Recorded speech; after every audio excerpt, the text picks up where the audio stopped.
Guys, are you tired of always employing new staff? Do you want to be able to retain your old staff, at least the competent ones? Then this video is for you. Hello everyone, welcome back to my YouTube channel. My name is Tracy Diamonds and I share content on business growth, staffing, business structure, and entrepreneurship. Personally, at this moment, I have about 20 staff members. I know some of you may have 5 staff members, 10 staff members, 100 staff members, but the dynamics are the same. The challenges of having 5 staff members, 20 staff members, 100 staff members are the same. In this video, I'm going to be showing a few of the ways I've been able to retain some of my staff members. Some of them have worked with me for 5 years, 7 years, and counting. I've also had staff members that work for only 1 month, 2 months, or 1 year as well. But I think there's a strategies on how you can retain good staff, competent staff, and in this video I'm going to be sharing a bit about that and how you can do that for your business as well. The first thing to do is to ensure you employ qualified and competent staff. Now you're going to say, how will I know qualified staff? How will I know competent staff? You need to test during the interview stage. When you want to employ a staff, first of all, you need to know exactly what you want. Have a picture in your head about the kind of staff you want. So when you see that thing that you've already pictured in your mind, you know you've gotten it. So if you want a staff that's maybe an accountant or you want customer service, at this day and age, there are some skill sets you have to be looking out for. And during the interview stage, you should test for those skill sets. If it's an accountant, ensure you have tests for the person to go through the questions for you. If it's a social media person, ensure you have something that the person can do, a mini test, so you're sure the person can actually do the work like employing the person. So first step, before you can retain good staff, competent staff, ensure during the interview stage, your job descriptions are clear, and then you test the staff, you do probation. When it's time to do probation, ensure you're telling the staff that you're employed here for just 3 months. Depends on how long your probation is, 3 months, 6 months. So during that period, you can test and know if you're going to retain that person. There's no point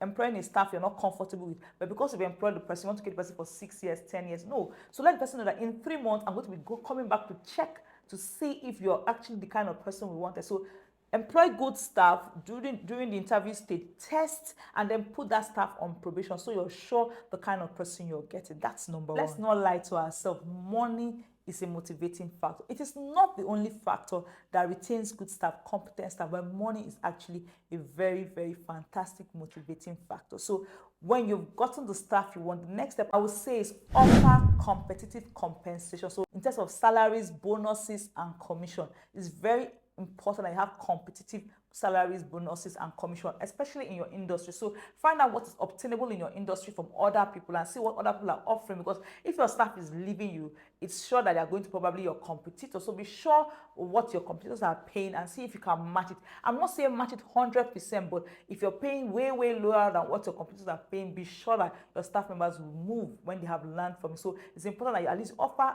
some competitive compensation so your staff members can last longer with you. Money is not the only motivating factor, but really money really helps a lot. Next thing I will say is create policies that also benefit your staff. It's not only for the company, also create some policies that you may not be comfortable with as the owner of the business, but it will really benefit your staff. Some policies on leave, some companies don't give leave, some of them will just give maybe off day leave. They don't give maternity leave. There's so many other leaves you can give your staff members. This will really help your staff members to stay. It's not everybody that's just working because of money. Some staff members want to have a place where they know that they can have their 14 days leave or their 30 days leave pen. Some of them want to travel abroad and they don't want to come back and have lost their job. So ensure that you have very good staff benefit that does benefit your staff members. So I would say leave, I would say off days as well. It's very important that they also have time for themselves. Some businesses work 7 days a week, 6 days a week. You can't be having that and expect your staff members to stay for long. My brother, my sister, try. I know it's not comfortable. I'm not comfortable with most times, but I have to do it. Ensure that at least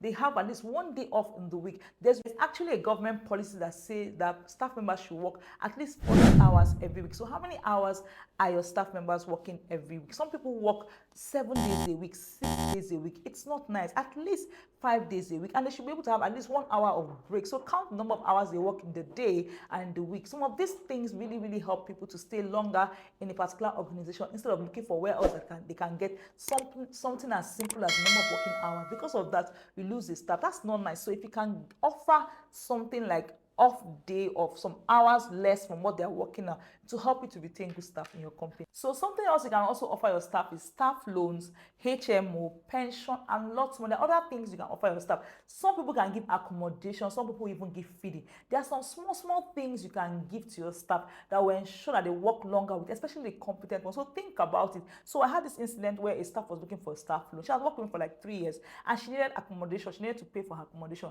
Where will she go to? She spends like 3/4 of her life in the office every day, and now she needs a loan. You should be able to structure something from your business that you can, at least the staff can be paying periodically. They cannot get a loan from the bank. This is where they work. And so in your policy, you can state that if you start working with us, you cannot get a loan after 1 year, because you don't want to just employ a staff today and the next month start asking for a loan. So there should be policies that guide how people can ask for loans, but when they have qualified up to that part, then you can actually give them loans. So this will help some staff members to stay with you as well. That's something you can do. So staff loans, HMO, pension, and lots more can help you retain staff members for a longer period. If you're enjoying this video, give it a thumbs up and subscribe to the channel if you haven't subscribed yet. The next point I would say is treat your staff members as business partners. I say this all the time. Your staff members are very, very, very intelligent. The only difference between you and them is the fact that you probably had the opportunity and they didn't have at that time, or of course they are probably younger than you, so they are working to learn. Some of them can do this thing you're doing even better than you. So treat them as business partners, sound ideas with them. Some of them are very, very, very intelligent. So when they know that this business, we're doing it together, before madam does something, before God does something, he calls me, we look at it together, we rub minds together like human beings. So it gives them that sense of belonging that they also work here. It gives them that sense of ownership that, yes, this is somewhere I work and my thoughts, my ideas are welcome. And so it helps them to stay longer, knowing that this is a place that they can express themselves, not a place where their thoughts are never brought into consideration, their opinions are never thought after, everything you just done, and they just get to just hear what's happening. Let them come along with you on this journey of growing your business. They can also say that I worked in that place and I helped to grow that business whenever they get to it. I'm not saying that staff members will stay with you forever. Nobody is saying that. But for the period where they stay, you want to keep them longer, especially if they are good staff members. So when they work with you, when they can sound ideas with you, when you treat them like business partners, you do calculations with them, all that needs to be done, especially if it's in their department, you get to retain staff longer. Next point I would say is provide growth and development opportunities like training. So most people will say, I'll train the staff and the staff will leave. Yes, the staff will eventually leave. But for the period where your staff is working with you, you can harness all the training that you've given the staff. So train them so that your business can be better for the period they're working with you. Whenever you train a staff, definitely they cannot give it back to you, like they cannot return the training when they are leaving, but you maximize that training. So don't be afraid of training them. Train them. There's a blessing. You may not reap where you sow, but you reap definitely what you sow. You may not reap it from that staff exactly, but you will definitely reap if you have sown into the life of a staff, if you're training that staff, if the staff is competent and has worked with you for a while, you can harness that training from that staff. Imagine if all of us become trainers. You train, I train, even if they are moving around and we are all getting trained staff. But if you don't train and I train, my staff lives here and goes to your place, you are getting a trained staff. When the staff leaves, we have only one trained staff going around. But imagine if you train, I train, everybody trains. We have trained staff going around, so we're not really losing. So it's a benefit for all of us as business owners that we learn to train our staff members as much as possible. It will be good for your business and will help you to retain staff members. Now, some of you also say that, okay, I want to do training bond. If I train a staff, the staff has to stay with me for 3 years, has to stay with you for 5 years. If it works for you, that's fine. Because I also know that you don't want to waste your money. So if you can sign training bonds with your staff before you train them and they're okay with it, that's fine. But really, training helps you to retain good staff. I hope you learned a thing or two from this video. Which one are you implementing right away? Which one are you already doing as a business owner? Share with us in the comment section how you have been able to also retain good staff. Tell us how you retained yours. I've done some for 10 years, 5 years, 7 years. Tell us how have you retained your own staff so we can also share and learn from your experience. Don't forget to like this video, share it with your fellow business owners, tag us on your Insta story, and don't forget to subscribe. Thank you for watching. Bye.